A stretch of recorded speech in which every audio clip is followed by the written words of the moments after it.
हाँ तो प्यारे बच्चों, यहाँ पे हम लोग क्लास 10 के सामाजिक विज्ञान यानी कि सोशल साइंस का बिल्कुल यहाँ पे हूबहू ओरिजिनल क्वेश्चन पेपर लेके आ चुके हैं।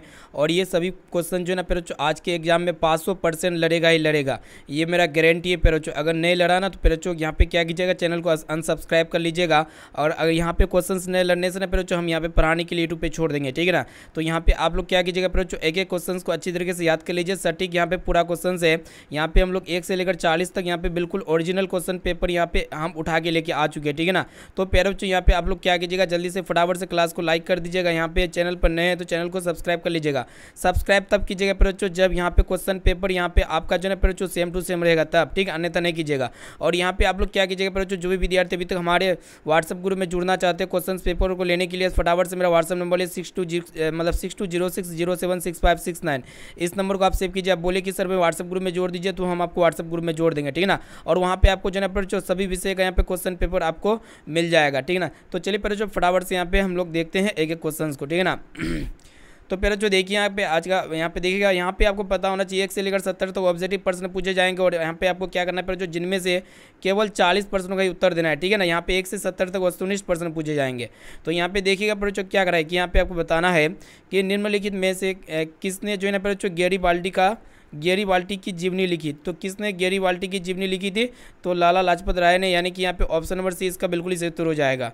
अब आइए फिर जो देखते हैं यहाँ पे नेक्स्ट क्वेश्चन यहाँ पे क्या कराए कि यहाँ पे आपको बताना है कि जालवेरिन संस्था की स्थापना का उद्देश्य क्या था। तो इनका उद्देश्य क्या था बच्चों, तो आर्थिक हितों की सुरक्षा था। इसे आपको याद होना चाहिए। यहाँ पे ए वाला ऑप्शन इसका बिल्कुल ही करेक्ट आंसर हो जाएगा, ठीक है ना। 100% यहाँ पे सभी प्रश्न का आंसर सही बताएंगे बच्चों। अब देखिए यहाँ पे अगला प्रश्न क्या कराए कि यहाँ पे आपको बताना है कि यूनान के स्वतंत्रता संग्राम में किसकी पराजय हुई थी। तो प्यारे बच्चों किसकी पराजय हुई थी, तो तुर्की की पराजय हुई थी। यानी कि यहाँ पे ए वाला ऑप्शन इसका बिल्कुल ही करेक्ट आंसर हो जाएगा प्यारे बच्चों। देखिए यहाँ पे अगला प्रश्न यहाँ पे आपसे पूछा जा रहा है क्या कराए कि लेनिन का उत्तराधिकारी कौन बनी, ठीक है ना। तो लेनिन का उत्तराधिकारी कौन बनी थी प्यारे बच्चों, स्टालिन ने बनी थी। यानी कि यहाँ पे ऑप्शन नंबर सी इसका बिल्कुल ही करेक्ट आंसर हो जाएगा। अब आइए प्यारे बच्चों देखते हैं यहाँ पे नेक्स्ट क्वेश्चन की तरफ बढ़ चलते हैं। तो प्यारे बच्चों देखिए यहाँ पे 5वां प्रश्न क्या कराएगी, यहाँ पे आपको बताना है कि यहाँ पे क्या है, क्रीमेशन युद्ध में किसकी पराजय हुई। तो क्रीमेशन युद्ध में किसकी पराजय हुई थी, तो रूस की पराजय हुई थी। यानी कि यहाँ पे ऑप्शन नंबर बी इसका बिल्कुल ही करेक्ट आंसर हो जाएगा। अब आइए देखते हैं यहाँ पे अगला प्रश्न क्या कराएगी, यहाँ पे आपको बताना है कि यंग यूरोप की स्थापना किसने की। तो यंग यूरोप की स्थापना मेजिनी ने की थी। यानी कि यहाँ पे ऑप्शन नंबर बी इसका बिल्कुल ही करेक्ट आंसर हो जाएगा। अब आइए बच्चों देखते हैं यहाँ पे अगला प्रश्न क्या कराएगी, आपको बताना है कि विक्टर एमेनुएल ने प्रधानमंत्री पद पर किसे नियुक्ति किया था। तो किसे नियुक्ति किया था बच्चों, तो काउंट कावर को नियुक्ति किया था। यानी कि यहाँ पे ऑप्शन नंबर बी इसका बिल्कुल ही करेक्ट आंसर हो जाएगा। अब आइए बच्चों देखते हैं यहाँ पे नेक्स्ट क्वेश्चन। यहाँ पे संपूर्ण यहाँ पे सभी प्रश्न को अगर देख लेते हैं ना तो आपका तो बल्ले बल्ले प्यारे बच्चों, ठीक है ना, आपका बल्ले बल्ले। यानी कि यहाँ पे आप जो है ना प्यारे बच्चों कॉपी को फाड़ के रख दीजिएगा, ठीक है ना। यहाँ पे एक भी क्वेश्चन आपसे नहीं मिस होने वाला है। तो यहाँ पे टोटली 1 से लेकर 40 तक वस्तुनिष्ठ प्रश्न आप पूरा हूबहू मिला लीजिए प्यारे बच्चों। यहाँ पे देखिएगा क्या कराए कि यहाँ पे आपको बताना है कि रूस में जार का अर्थ क्या होता है प्यारे बच्चों। तो रूस में जार का अर्थ क्या होता है, रूस का सम्राट होता है। यहाँ पे ऑप्शन नंबर डी इसका बिल्कुल ही सही उत्तर हो जाएगा प्यारे बच्चों। अब आइए देखिए यहाँ पे अगला प्रश्न क्या कराए कि वियना कांग्रेस की अध्यक्षता किसने की थी। तो मेटरनिख ने की थी, मेटरनिख। यहाँ पे ऑप्शन नंबर ए इसका सही उत्तर हो जाएगा प्यारे बच्चों। अब देखते हैं यहाँ पे नेक्स्ट क्वेश्चन। यहाँ पे आपको बताना है कि किस संधि के साथ जर्मनी का एकीकरण पूरा हुआ था। तो आपको पता होना चाहिए बच्चों फ्रैंकफर्ट की संधि के साथ जो है ना जर्मनी का एकीकरण पूरा हुआ था। यहाँ पे ऑप्शन नंबर डी इसका बिल्कुल ही सही उत्तर हो जाएगा। अब चलिए बच्चों देखते हैं यहाँ पे नेक्स्ट क्वेश्चन। यहाँ पे देखिएगा क्या कराएगी, यहाँ पे आपको बताना है कि 1917 की रूसी क्रांति का समय किस जार शासन का था ना। तो आपको पता होना चाहिए बच्चों, तो निकोलस द्वितीय जार शासन का था। यहाँ पे ऑप्शन नंबर बी इसका बिल्कुल ही सही उत्तर हो जाएगा। अब ये देखते हैं यहाँ पे नेक्स्ट क्वेश्चन क्या कराए कि यहाँ पे आपको बताना है कि बोल्शेविक क्रांति किस नाम से जानी जाती है। तो प्यारे बच्चों बोल्शेविक क्रांति जो है ना किस नाम से जानी जाती है, तो अक्टूबर क्रांति के नाम से जानी जाती है। यानी कि यहाँ पे ऑप्शन नंबर सी इसका बिल्कुल ही करेक्ट आंसर हो जाएगा। अब चलिए प्यारे बच्चों देखते हैं यहाँ पे नेक्स्ट क्वेश्चन की तरफ बढ़ चलते हैं। अब आइए प्यारे बच्चों देखते हैं यहाँ पे नेक्स्ट क्वेश्चन। यहाँ पे क्या कराए कि यहाँ पे आपको बताना है कि सोवियत संघ का विघटन कब हुआ था, ठीक है ना। तो ये सोवियत संघ का जो विघटन हुआ था प्यारे बच्चों कब हुआ था, 1991 में हुआ था। यानी कि यहाँ पे ऑप्शन नंबर सी इसका बिल्कुल ही सही उत्तर हो जाएगा। आइए प्यारे बच्चों देखते हैं यहाँ पे नेक्स्ट क्वेश्चन क्या कराएगी। यहाँ पे आपको बताना है कि निम्न में से किसने अपने देशों में अनिवार्य सैन्य सेवा लागू की थी। तो किसने की थी प्यारे बच्चों, तो बिस्मार्क ने लागू की थी। इसे आपको याद होना चाहिए, ठीक है ना। अब आइए देखते हैं यहाँ पे सभी को आपको याद होना चाहिए, इसे खाली नहीं सबको याद होना चाहिए प्यारे बच्चों एक एक क्वेश्चन को। यहाँ पे देखिएगा क्या कराएगी, यहाँ पे आपको बताना है कि ब्रेट लिटोवस की संधि किन देशों के बीच हुई थी, तो रूस और जर्मनी के बीच हुई थी, ठीक है ना। चलिए देखते हैं यहाँ पे नेक्स्ट क्वेश्चन की तरफ बढ़ चलते हैं। बच्चों यहाँ पे देखिएगा अगला प्रश्न क्या कराएगी, यहाँ पे आपको बताना पड़े, आपको आपसे पूछा जा रहा है क्या कराए कि मतलब भाषा के आधार पर कहाँ पे जो है ना जो सामाजिक विभाजन पाया गया, ठीक है ना। तो भाषा के आधार पर रूस और यहाँ पे कहाँ पे यहाँ पे आपसे पूछा जा रहा है कि भाषा के आधार पर कहाँ पे सामाजिक विभाजन पाया गया, तो श्रीलंका में पाया गया। इसे आपको याद होना चाहिए। तो देखते हैं यहाँ पे अगला प्रश्न क्या कराए कि निम्नलिखित में से जो है जो किस देश में संघात्मक शासन व्यवस्था है, तो संघात्मक शासन व्यवस्था किस देश में पाया बच्चों, तो संयुक्त राज्य अमेरिका, स्विट्जरलैंड या फिर ऑस्ट्रेलिया, तो इनमें से सभी इसका राइट आंसर हो जाएगा, ठीक है ना।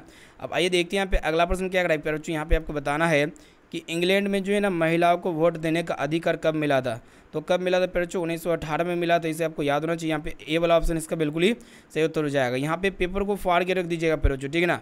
तो यहाँ पे 40 में से 40 यहाँ पे क्या करना है बच्चों, बिल्कुल यहाँ पे सही करना है, ठीक है ना। चलिए देखते हैं यहाँ पे नेक्स्ट क्वेश्चन क्या कराएगी। यहाँ पे आपको बताना है कि मार्टिन लूथर ने किसका विरोध किया, तो मार्टिन लूथर ने जो बच्चों किसका विरोध किया था, तो आपको पता होना चाहिए बच्चों रंगभेदी नीति का विरोध किया था, ठीक है। देखते हैं यहाँ पे नेक्स्ट क्वेश्चन क्या कराएगी। यहाँ पे आपको बताना बच्चों क्या कराएगी, कार्ल मार्क्स का जन्म जो है ना बच्चों कहाँ पे हुआ था, तो जर्मनी में हुआ था। यानी कि यहाँ पे ए वाला ऑप्शन इसका बिल्कुल ही सही उत्तर हो जाएगा। अब चलिए बच्चों देखते हैं यहाँ पे नेक्स्ट क्वेश्चन की तरफ बढ़ चलते हैं। अब आइए बच्चों देखते हैं यहाँ पे नेक्स्ट क्वेश्चन क्या कराएगी। यहाँ पे आपको बताना है कि संविधान का अनुच्छेद 19 किससे संबंधित है, तो बच्चों ये 19 मतलब आर्टिकल 19 जो है ना ये किससे संबंधित है, तो ये मौलिक अधिकार से संबंधित है। देखते हैं यहाँ पे अगला प्रश्न क्या कराए कि किस देश को सामाजिक मतलब विभेद के कारण विखंडन का सामना करना पड़ता है, तो यहाँ पे देखिएगा यूगोस्लाविया, यानी कि यहाँ पे ऑप्शन नंबर सी इसका बिल्कुल ही सही उत्तर हो जाएगा। अब आइए बच्चों देखते हैं यहाँ पे नेक्स्ट क्वेश्चन क्या कराएगी। यहाँ पे आपको बताना है कि निम्न में से जो है ना कौन भारतीय संघीय व्यवस्था की विशेषता नहीं है, तो यहाँ पे इसका राइट आंसर क्या हो जाएगा बच्चों, तो इसका राइट आंसर हो जाएगा दोहरी नागरिकता, यानी कि ऑप्शन नंबर डी इसका बिल्कुल ही करेक्ट आंसर हो जाएगा। अब चलिए बच्चों देखते हैं यहाँ पे नेक्स्ट क्वेश्चन की तरफ बढ़ चलते हैं। एक एक क्वेश्चंस को यहाँ पे अच्छी तरीके से याद करते हुए चलिए। यहाँ पे आपको बताना है कि सामाजिक विभाजन को हल करने का सबसे अच्छा तरीका क्या है, तो पहले जो सामाजिक विभाजन को हल करने का सबसे बेस्ट तरीका होता है लोकतंत्र। देखते हैं यहाँ पे अगला प्रश्न क्या कराएगी। यहाँ पे आपको बताना है कि यहाँ पे क्या कराएगी, प्रोटेस्टेंट और कैथोलिक समूह के संघर्ष के लिए किस देश को जानी जाती है, तो आपको पता होना चाहिए बच्चों किस देश को जानी जाती है, तो आयरलैंड को जानी जाती है, या फिर यहाँ पे देखिएगा आयरलैंड हो जाएगा। यहाँ पे ऑप्शन नंबर ए इसका बिल्कुल ही करेक्ट आंसर हो जाएगा। अब आइए बच्चों देखते हैं यहाँ पे नेक्स्ट क्वेश्चन क्या कराएगी। यहाँ पे आपको बताना है कि सप्तदलीय गठबंधन कहाँ मनाया गया था, ठीक है ना। तो सप्तदलीय गठबंधन कहाँ पे मनाया गया था बच्चों, नेपाल में मनाया गया था। यहाँ पे ऑप्शन नंबर सी इसका करेक्ट आंसर हो जाएगा। अब चलिए बच्चों देखते हैं यहाँ पे नेक्स्ट क्वेश्चन क्या कराएगी। यहाँ पे आपको बताना है कि निम्नलिखित में से कौन जो है ना सामाजिक विभाजन का आधार नहीं है, तो सामाजिक विभाजन का आधार कौन नहीं है बच्चों, मानवता नहीं है। यानी कि यहाँ पे ऑप्शन नंबर सी इसका बिल्कुल ही करेक्ट आंसर हो जाएगा। देखिए यहाँ पे अगला प्रश्न यहाँ पे आपसे पूछा जा रहा है क्या कराएगी, भारत में न्यायपालिका किस प्रकार की संस्था है, तो पहले जो भारत में न्यायपालिका जो है ना ये किस प्रकार की संस्था है, तो कार्यपालिका का भाग या फिर विधायपालिका का भाग, तो स्वतंत्र इसका राइट आंसर हो जाएगा। ऑप्शन नंबर सी इसका करेक्ट आंसर हो जाएगा, ठीक है ना। अब आइए बच्चों देखते हैं यहाँ पे नेक्स्ट क्वेश्चन की तरफ बढ़ चलते हैं।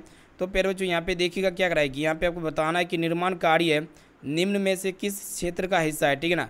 तो निर्माण कार्य जो है ना बच्चों ये किस क्षेत्र का हिस्सा है, तो द्वितीय क्षेत्र का हिस्सा है।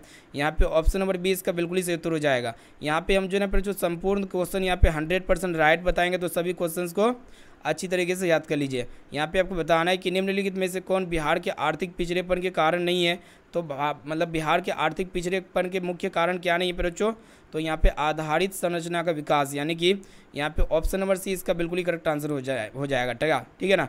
इनके अलावा बाढ़ से और तीव्र जनसंख्या और गरीबी, यानी कि यहाँ पे इनके कारण मुख्य कारण तीनों है। देखिए यहाँ पे अगला प्रश्न क्या कराएगी। यहाँ पे आपको बताना है कि गरीबी जो है ना बच्चों मतलब दुष्चक्र की अवधारणा के प्रतिपादन कौन किया था, तो किसने किया था बच्चों, तो नर्कसे ने किया था। इसे आपको याद होना चाहिए। यहाँ पे ए वाला ऑप्शन इसका बिल्कुल ही सही उत्तर हो जाएगा। अब आइए बच्चों देखते हैं यहाँ पे नेक्स्ट क्वेश्चन यहाँ पे आपसे पूछा जा रहा है क्या कराएगी। यहाँ पे आपको बताना है कि मानव विकास रिपोर्ट किस घटक के आधार पर तैयार की जाती है, तो किस घटक के आधार पर तैयार की जाती है बच्चों, मानव विकास रिपोर्ट, तो आपको पता होना चाहिए शैक्षिक स्तर या फिर स्वास्थ्य स्तर, प्रति व्यक्ति स्तर, यानी कि ये सभी के आधार पर तैयार किया जाता है मानव विकास रिपोर्ट। देखिए यहाँ पे आपको बताना है कि गरीबी रेखा निर्धारण करने का कैलोरी मापदंड किसने किया था, पहले जो किसने किया था आपको पता होना चाहिए, तो योजना आयोग ने किया था। यानी कि यहाँ पे ऑप्शन नंबर सी इसका बिल्कुल ही करेक्ट आंसर हो जाएगा।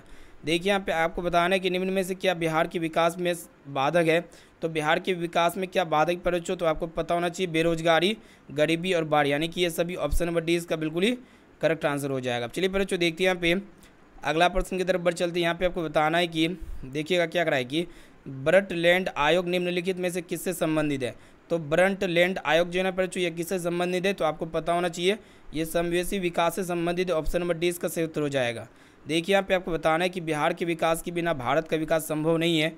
ये कथन किसका है बच्चों, तो ये कथन जो है ना APJ अब्दुल कलाम जी का है। ऑप्शन नंबर बी इसका बिल्कुल ही सही उत्तर हो जाएगा, ठीक है ना। अब आइए बच्चों देखते हैं यहाँ पे नेक्स्ट क्वेश्चन की तरफ बढ़ चलते हैं। चलिए बच्चों देखिए यहाँ पे अगला प्रश्न क्या कर रहा है कि यहाँ पे आपको बताना है कि मानव विकास रिपोर्ट का प्रकाशन निम्न में से किसके द्वारा किया जाता है। तो आपको पता होना चाहिए बच्चों किसके द्वारा किया जाता है, तो UNDP के द्वारा किया जाता है। UNDP यानी कि यहाँ पे देख सकते हैं ऑप्शन नंबर सी में आपका दिया हुआ है, ठीक है ना। यहाँ पे देखिएगा क्या करा है कि यहाँ पे आपको बताना है कि भारत में योजना आयोग का गठन कब हुआ था। तो कब हुआ था बच्चों, भारत में योजना आयोग का गठन तो 15 मार्च 1950 में हुआ था। यहाँ पे ऑप्शन नंबर ए इसका सही उत्तर हो जाएगा बच्चों। देखिए यहाँ पे अगला प्रश्न क्या करा है कि भारत के किस राज्य में प्रति व्यक्ति है सबसे अधिक है। तो आपको पता होना चाहिए गोवा राज्य की प्रति व्यक्ति है सबसे अधिक है। यहाँ पे बी वाला ऑप्शन इसका बिल्कुल ही करेक्ट आंसर हो जाएगा, ठीक है ना। अब चलिए बच्चों देखते हैं यहाँ पे नेक्स्ट क्वेश्चन की तरफ बढ़ चलते हैं।